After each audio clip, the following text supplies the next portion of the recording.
You knew too much. Let's get right into it. You knew too much.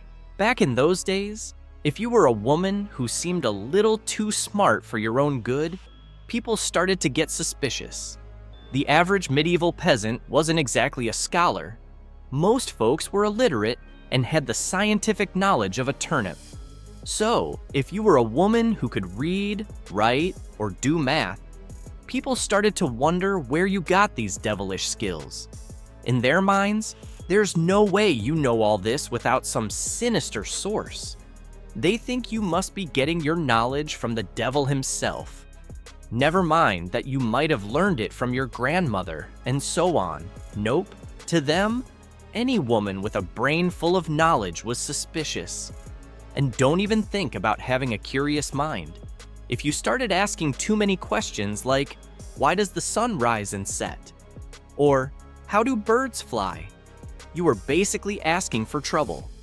In their minds, a curious woman was a dangerous woman, and a dangerous woman was probably a witch. You were a midwife. You're a midwife in the medieval ages. You've just helped bring a new life into the world, but instead of gratitude, you're greeted with suspicion. If anything went wrong during a birth, guess who the neighbors would blame? Yep, the poor midwife. If the baby didn't cry right away, people were convinced you had cast an evil spell to steal its voice. Even if the birth went perfectly and the baby was as healthy as can be, that was suspicious too. Clearly, the midwife must have made some unholy pact to ensure such a flawless delivery. A baby was sickly or didn't survive. The midwife was accused of swapping the real baby with a changeling, a demonic creature disguised as a sickly infant. Apparently, these midwives had a secret stash of demon babies just waiting to be swapped out. To top it all off, midwives were usually older women. And we all know how superstitious folks back then felt about older. They were seen as witches or sorceresses, using their wisdom and experience for dark purposes. You were a wealthy widow. You're a woman in medieval times who suddenly finds herself without a husband, but with a sizable fortune. In those days, women were supposed to be under the control of a man at all times. If you didn't have a husband, father, or brother to keep you in line, people started to get suspicious. They'd whisper, how come she's got all that cash and no man to spend it for her? They'd think, she's probably using some sort of dark magic to make those numbers add up. No way a woman could handle finances without the devil's help. And it gets even worse. Let's say you decide to remarry after a while. You'd think people would be happy for you, right? Nope. They start whispering behind your back that you must have put a spell on your new husband to make him fall for you. Apparently, the only way a widow could land a second husband was through some seriously dark magic. So what should a wealthy widow do to avoid all this suspicion? Well, you could give all your money to the church. That might get you off the hook. But let's be real, who wants to do that? It's a classic lose-lose situation. Keep your wealth and be branded a witch, or give it all away and stay pure, owning mirrors back. Back in the day, mirrors were rare, expensive, and considered a luxury item. So, if you had one, people started to wonder where you got the cash for such a fancy piece of glass. But it wasn't just about the money. Mirrors were believed to be portals for demons. The idea was that demons and spirits could use mirrors to enter our world. If you owned a mirror, well, you must be inviting them over for tea and biscuits. People thought witches used mirrors for all sorts of weird stuff, summoning demons, communicating with the dead, even trapping souls. And you know how breaking a mirror is supposed to be bad luck nowadays?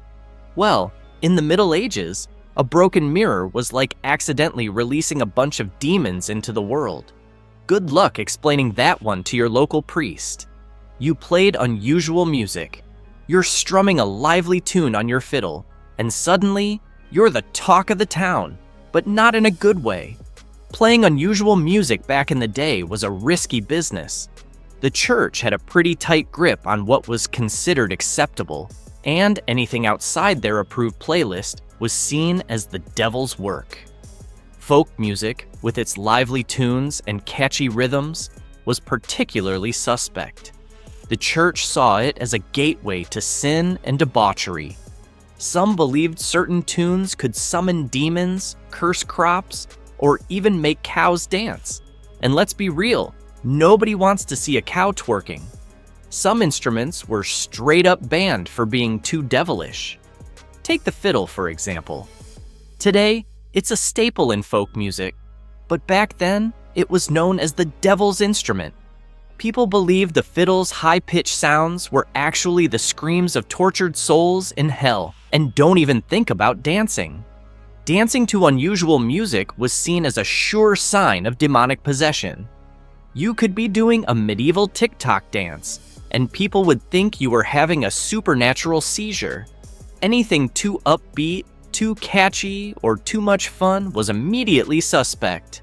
You were a baker. The medieval era, and you're a baker. Yeast, that magical ingredient that makes dough rise, is a complete mystery to the average villager. The way dough would puff up overnight seemed like magic, and they had no clue about the science of fermentation. If your bread didn't rise properly, folks would start pointing fingers, claiming that evil spirits were sabotaging the baking process.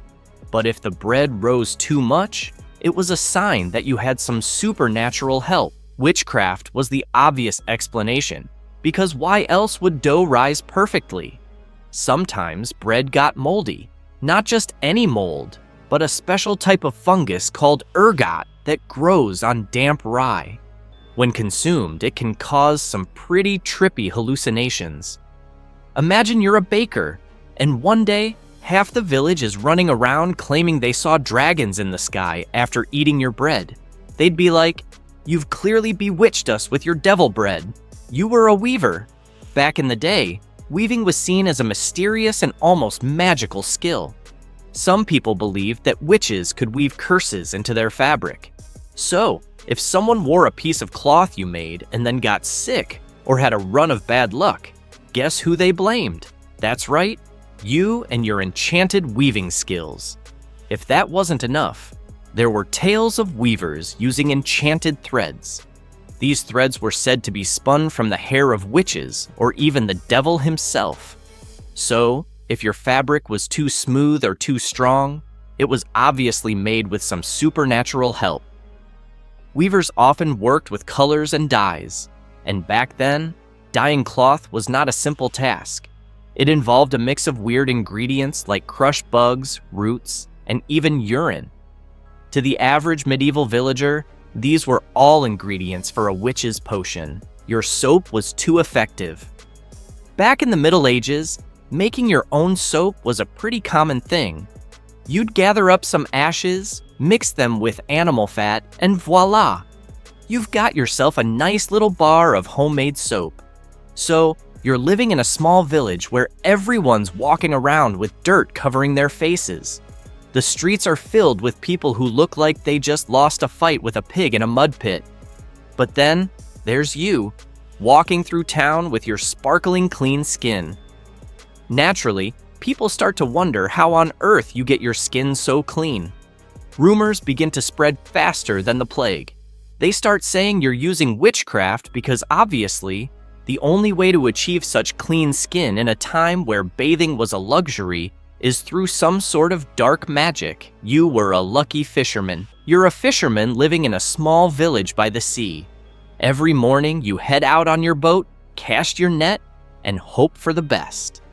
Most days, you come back with a modest catch, just enough to feed your family and maybe sell a few fish at the market. But then, something strange starts happening. Day after day, you return with a boatload of fish, more than anyone in the village has ever seen. At first, people are thrilled. They line up to buy your catch, and you become the talk of the town. You're practically a local hero. But as your luck continues, people start to get suspicious. They whisper behind your back, wondering how a simple fisherman could suddenly have such incredible success. The gossip grows, and soon, Some even start to say that there must be some kind of witchcraft involved. After all, how else could you be so lucky?